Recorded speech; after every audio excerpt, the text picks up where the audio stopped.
ओम शांति। आज 26 दिसंबर 2024 के बाबा के अनमोल मधुर महावाक्य सुनेंगे।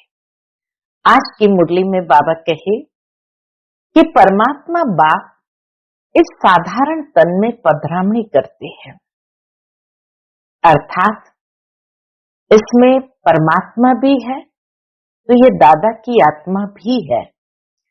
तो बच्चों को सबसे पहले तो पक्का ये निश्चय होना चाहिए कि हमको समझाने वाला कौन है। हमको समझाते हैं परमपिता परमात्मा। क्या समझाते हैं? बाबा कहे शिव भगवान वाच गीता का ज्ञान समझाते हैं। मनुष्य समझते हैं कि गीता श्री कृष्ण ने गाई, परंतु शिव भगवान वाच कहा जाता है तो भगवान वाच एक परमात्मा है जो निराकार है, जो अजन्मा है। श्री कृष्ण जन्म धारण करते हैं और सुंदर स्वरूप में होते हैं। वह थोड़े ही बच्चों को पढ़ा सकते हैं। इस पढ़ाई के द्वारा ही वह श्री कृष्ण पद को प्राप्त करते हैं। तो बाबा कहे ये बात पक्का निश्चय होना चाहिए। साथ ही साथ इसी गीता के ज्ञान द्वारा ही आदि सनातन देवी देवता धर्म की स्थापना होती है, अधर्म का विनाश होता है। परंतु मनुष्य समझते हैं हिंदू धर्म की स्थापना हुई। वास्तव में हिंदू तो तब कहा जब अपने आप को देवता कहला नहीं पाए। देवताएं जैसे दैवी गुण जब नहीं रहे तब अपने को हिंदू कहला दिए। इसलिए बाबा कहे इसी गीता ज्ञान के द्वारा आदि सनातन देवी देवता धर्म की स्थापना होती है। जिस युग के अंदर ये श्री कृष्ण, श्री नारायण, श्री राधे, श्री लक्ष्मी राज करते रहे। तो सुनते हैं आज के बाबा के अनमोल मधुर महावाक्य। ओम शांति। मीठे बच्चे, तुम अभी पढ़ाई पढ़ रहे हो। यह पढ़ाई है पतित से पावन बनने की। तुम्हें यह पढ़ना और पढ़ाना है। आज की मुरली से प्रश्न है, दुनिया में कौन सा ज्ञान होते हुए भी अज्ञान अंधियारा है? उत्तर, माया का ज्ञान जिससे विनाश होता है। अर्थात साइंस जो है, विज्ञान जो है अपने चरम सीमा पर है। तो बाबा कहे लेकिन ये विज्ञान द्वारा ही विनाश होना है। तो कौन सा ज्ञान? माया का ज्ञान जिससे विनाश होता है। मूल तक जाते हैं, ये ज्ञान बहुत है, लेकिन नई दुनिया और पुरानी दुनिया का ज्ञान किसी के पास नहीं है। सब अज्ञान अंधियारे में है, सभी ज्ञान नेत्र से अंधे हैं। तुम्हें अभी ज्ञान का तीसरा नेत्र मिलता है। तुम नॉलेजफुल बच्चे जानते हो उन्हों की ब्रेन में विनाश के ख्यालात है, तुम्हारी बुद्धि में स्थापना के ख्यालात है। ओम शांति। बात इस शरीर द्वारा समझाते हैं। इनको जीव कहा जाता है, इनमें आत्मा भी है और मैं भी इसमें आकर बैठता हूं। बाबा कहे इस जीव की आत्मा भी है और मैं भी आकर इसमें बैठता हूं। यह तो पहले पहले पक्का होना चाहिए। इनको दादा कहा जाता है। यह निश्चय बच्चों को बहुत पक्का होना चाहिए। इस निश्चय में ही रमण करना है। बरोबर बाबा ने जिसमें पधरामणी की है वह बाप खुद कहते हैं, मैं इनके बहुत जन्म के अंत में आता हूं। बच्चों को समझाया गया है, यह है सर्वशास्त्र शिरोमणि गीता का ज्ञान। यह है सर्वशास्त्र शिरोमणि गीता का ज्ञान। श्रीमत अर्थात श्रेष्ठ मत, श्रेष्ठ ते श्रेष्ठ मत है एक भगवान की, जिसकी ही श्रेष्ठ मत से तुम देवता बनते हो। बाप खुद कहते हैं, मैं आता ही तब हूं जब तुम भ्रष्ट मत पर पतित बनते हो। मनुष्य से देवता बनने का अर्थ भी समझना है कि कैसे हम मनुष्य से देवता बनते हैं। विकारी मनुष्य से निर्विकारी देवता बनाने बाप आते हैं। सतयुग में मनुष्य ही रहते हैं, परंतु दैवी गुण वाले। अभी कलयुग में है सभी आसुरी गुण वाले। है सारी मनुष्य सृष्टि, परंतु यह है ईश्वरीय बुद्धि और वह है आसुरी बुद्धि। यहाँ है ज्ञान, वहां है भक्ति। ज्ञान और भक्ति अलग अलग है। भक्ति के पुस्तक कितने ढेर के ढेर है, ज्ञान का पुस्तक एक है। एक ज्ञान सागर की पुस्तक एक ही होनी चाहिए। एक ज्ञान सागर की पुस्तक एक ही होनी चाहिए। जो भी धर्म स्थापन करते हैं उनका पुस्तक भी एक ही होता है, जिसको रिलीजियस बुक कहा जाता है। पहली रिलीजियस बुक है गीता। पहला आदि सनातन देवी देवता धर्म है, न कि हिंदू धर्म। मनुष्य समझते हैं गीता से हिंदू धर्म स्थापन हुआ, अधर्म का नाश हुआ, एक सत धर्म की स्थापना हुई, तो वह हिंदू धर्म स्थापन हुआ। गीता का ज्ञान श्री कृष्ण ने दिया। कब दिया? परंपरा से। कोई शास्त्र में शिव भगवान वाच तो है नहीं। तुम अभी समझते हो इस गीता ज्ञान द्वारा ही मनुष्य से देवता बने हैं, जो बाप अभी हमें दे रहे हैं। इसको ही भारत का प्राचीन राजयोग कहा जाता है, जिस गीता में ही काम महाशत्रु लिखा हुआ है। इस शत्रु ने ही तुम्हें हार खिलाई है। बाप इस पर ही जीत पहनाकर जगत जीत विश्व का मालिक बनाते हैं। बेहद का बाप बैठ इन द्वारा तुमको पढ़ाते हैं। वह है सभी आत्माओं का बाप, यह फिर है सभी मनुष्य आत्माओं का बेहद का बाप। बाबा कहे, बेहद के बाप द्वारा ही तुमको पढ़ाते हैं, जो सभी आत्माओं का बाप है, और यह फिर है सभी मनुष्य आत्माओं का बेहद का बाप। नामी है प्रजापिता ब्रह्मा। तुम किससे पूछ सकते हो कि ब्रह्मा के बाप का नाम क्या है, तो मूंझ पड़ेंगे। ब्रह्मा विष्णु शंकर इन तीनों का बाप कोई होगा ना। ब्रह्मा विष्णु शंकर सूक्ष्म वतन में देवताएं हैं, उनके ऊपर है शिव। बच्चे जानते हैं शिव बाबा के जो बच्चे आत्माएं हैं, उन्होंने शरीर धारण किया है। वह तो सदैव निराकार परम पिता परमात्मा है। आत्मा ही शरीर द्वारा कहती है परम पिता। कितनी सहज बात है। इनको कहा जाता है अलफ और बे की पढ़ाई। यह है ही अलफ बे की पढ़ाई। कौन पढ़ाते हैं? गीता का ज्ञान किसने सुनाया? श्री कृष्ण को तो भगवान कहा नहीं जाता, वह तो देहधारी है, ताजधारी है। शिव तो है निराकार, उन पर तो कोई ताज आदि है नहीं। वही ज्ञान का सागर है। बाप ही बीज रूप चैतन्य है। तुम भी चैतन्य हो। सभी झाड़ों के आदि मध्य अंत को तुम जानते हो। भल तुम माली नहीं हो, परंतु समझ सकते हो कि बीज कैसे डालते हैं, उनसे झाड़ कैसे निकलता है। वह है जड़, यह है चैतन्य। आत्मा को चैतन्य कहा जाता है। तुम्हारी आत्मा में ही ज्ञान है। और किसी आत्मा में ज्ञान हो नहीं सकता। तो बाप चैतन्य मनुष्य सृष्टि का बीज रूप है। यह चैतन्य क्रिएशन है।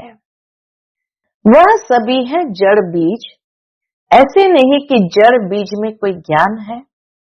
यह तो है चैतन्य बीज रूप। उनमें सारे सृष्टि की नॉलेज है। झाड़ की उत्पत्ति, पालना, विनाश का सारा ज्ञान उनमें है। फिर नया झाड़ कैसे खड़ा होता है, वह है गुप्त। तुमको ज्ञान भी गुप्त मिलता है, बाप भी गुप्त आए हैं। तुम जानते हो यह कलम लग रहा है। अभी तो सभी पतित बन गए हैं। अच्छा, बीज से पहला पहला पत्ता निकला, वो कौन था?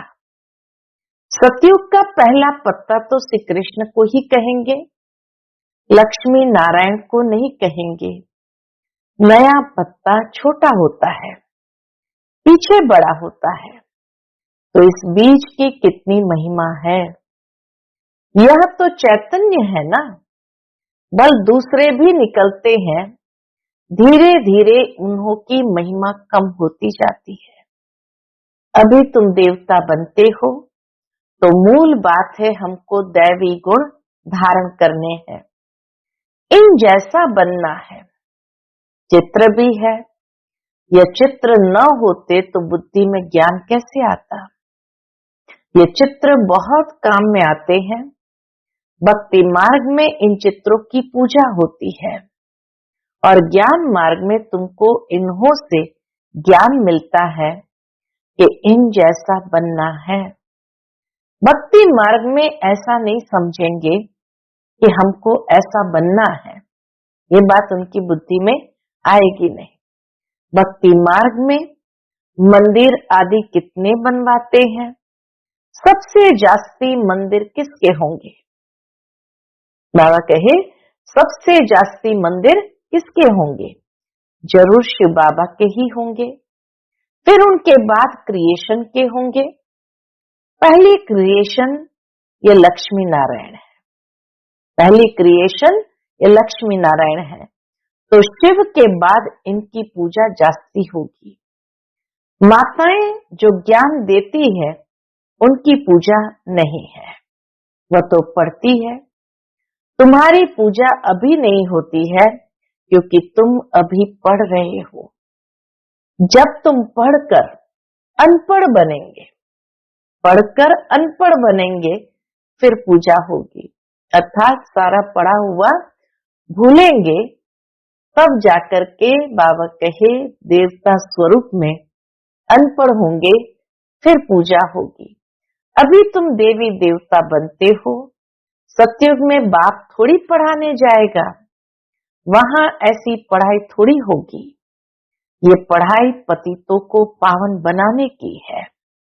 तुम जानते हो हमको जो ऐसा बनाते हैं उनकी पूजा होगी, फिर हमारी भी पूजा नंबरवार होगी। फिर गिरते गिरते 5 तत्वों की भी पूजा करने लग पड़ते हैं। 5 तत्वों की पूजा माना पतित शरीर की पूजा। ये बुद्धि में ज्ञान है कि इन लक्ष्मी नारायण का सारे सृष्टि पर राज्य था। इन देवी देवताओं ने राज्य कैसे और कब पाया, ये किसको भी पता नहीं है। लाखों वर्ष कह देते हैं। लाखों वर्ष की बात तो किसकी बुद्धि में बैठ न सके, इसलिए कह देते हैं यह परंपरा से चला आता है। अभी तुम जानते हो देवी देवता धर्म वाले और धर्म में कन्वर्ट हो गए हैं। जो भारत में है वह अपने को हिंदू कह देते हैं, क्योंकि पतित होने कारण देवी देवता कहना शोभता नहीं। परंतु मनुष्य में ज्ञान कहाँ। देवी देवताओं से भी ऊंचा टाइटल अपने ऊपर रखवाते हैं। बाबा कहे मनुष्य देवी देवताओं से भी ऊंचा टाइटल अपने ऊपर रखवाते हैं। पावन देवी देवताओं की पूजा करते, माथा झुकाते हैं, परंतु अपने को पतित समझते थोड़ी है। भारत में खास कन्याओं को कितना नमन करते हैं, कुमारों को इतना नहीं करते। मेल से ज्यादा फीमेल को नमन करते हैं, क्योंकि इस समय ज्ञान अमृत पहले इन माताओं को मिलता है। बाप इनमें प्रवेश करते हैं, यह भी समझते हो कि यह ब्रह्मा बाबा ज्ञान की बड़ी नदी है। ब्रह्मा बाबा है ज्ञान की बड़ी नदी। ज्ञान नदी भी है, फिर पुरुष भी है। ब्रह्मपुत्र नदी सबसे बड़ी है, जो कलकत्ता तरफ सागर में जाकर मिलती है। मेला भी वहां ही लगता है, परंतु उन्हें ये पता नहीं है कि आत्माओं और परमात्मा का मेला है। वह तो पानी की नदी है, जिसका नाम ब्रह्मपुत्र रखा है। वह तो ब्रह्म को ईश्वर कह देते हैं, इसलिए ब्रह्मपुत्र को पावन समझते हैं। ब्रह्मपुत्र को पावन समझते हैं। पतित पावन वास्तव में गंगा को नहीं कहा जाता है। यह सागर और ब्रह्मा नदी का मेल है। बाप कहते हैं यह फीमेल तो नहीं है, जिस द्वारा एडॉप्शन होती है। ये बहुत गुह्य समझने की बातें हैं, जो फिर प्राय लोप हो जानी है। फिर बाद में मनुष्य इस आधार पर शास्त्र आदि बनाते हैं। जैसे जैसे स्मृति में आता जाएगा, वैसे वैसे शास्त्र बनाएंगे। पहले हाथ के लिखे हुए शास्त्र थे, बाद में बड़ी बड़ी मोटी किताबें छपवाई है। संस्कृत में श्लोक आदि थे नहीं। यह तो बिल्कुल सहज बात है। मैं इन द्वारा राजयोग सिखलाता हूं, फिर यह दुनिया ही खलास हो जाएगी। शास्त्र आदि कुछ भी नहीं रहेंगे। फिर भक्ति मार्ग में ये शास्त्र आदि बनेंगे। मनुष्य समझते हैं ये शास्त्र आदि परंपरा से चले आए हैं। इसको कहा जाता है अज्ञान अंधियारा। अभी तुम बच्चों को बाप पढ़ाते हैं, जिससे तुम सोजरे में आए हो।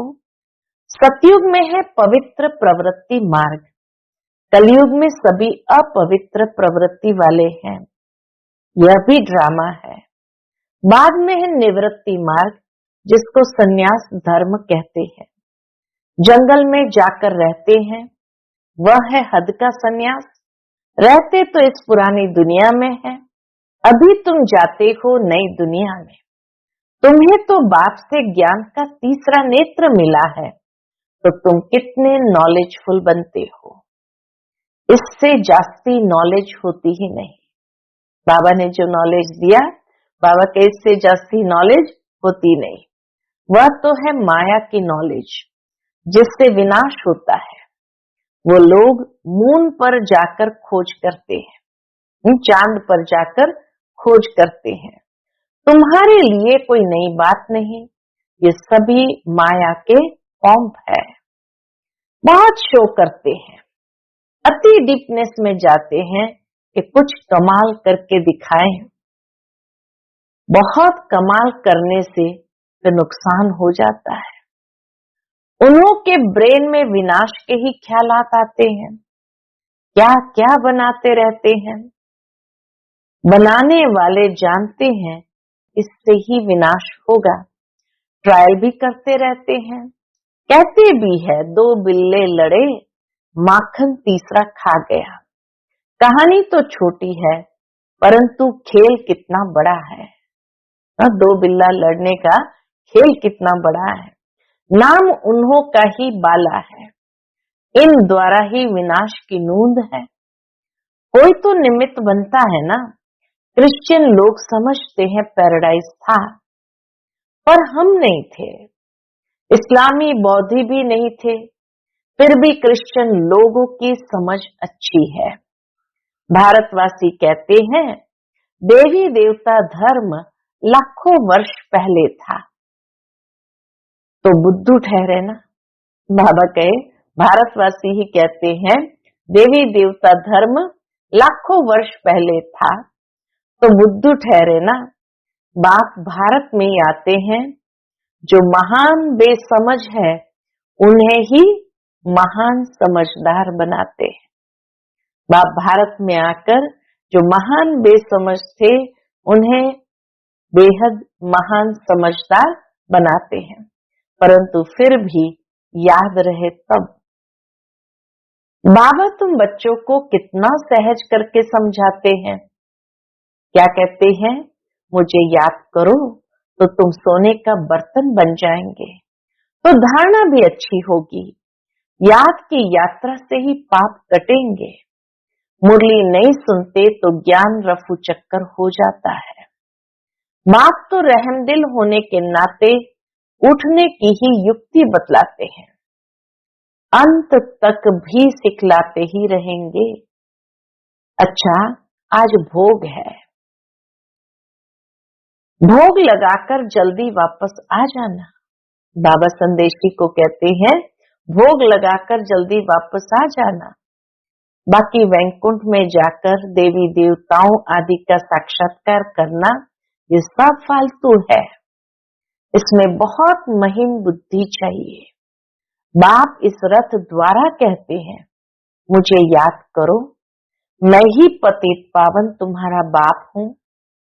तुम्ही से खाऊं, तुम्ही से बैठूं, तुम्ही से खेलूं, ये यहाँ के लिए है। ऊपर में कैसे होगा?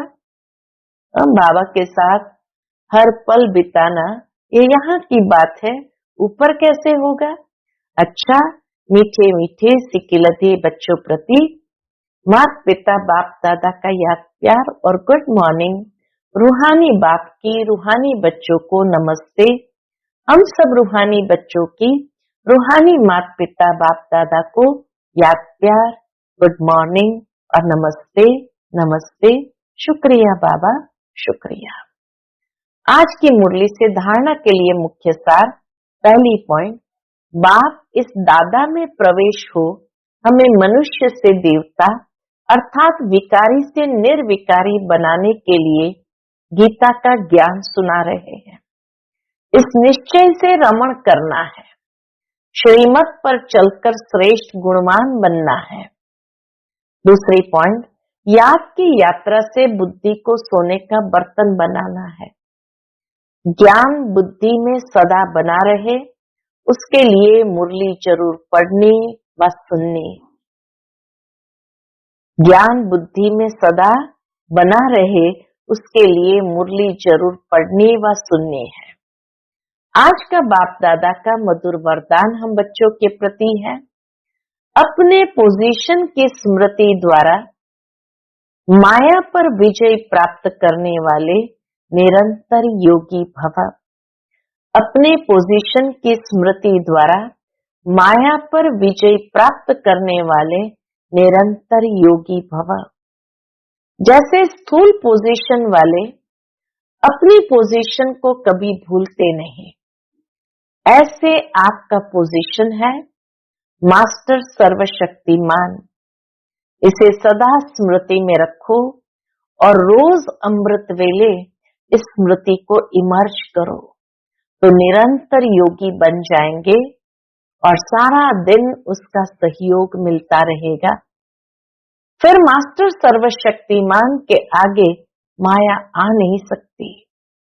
जब आप अपनी स्मृति की ऊंची स्टेज पर रहेंगे तो माया चींटी को जीतना सहज हो जाएगा।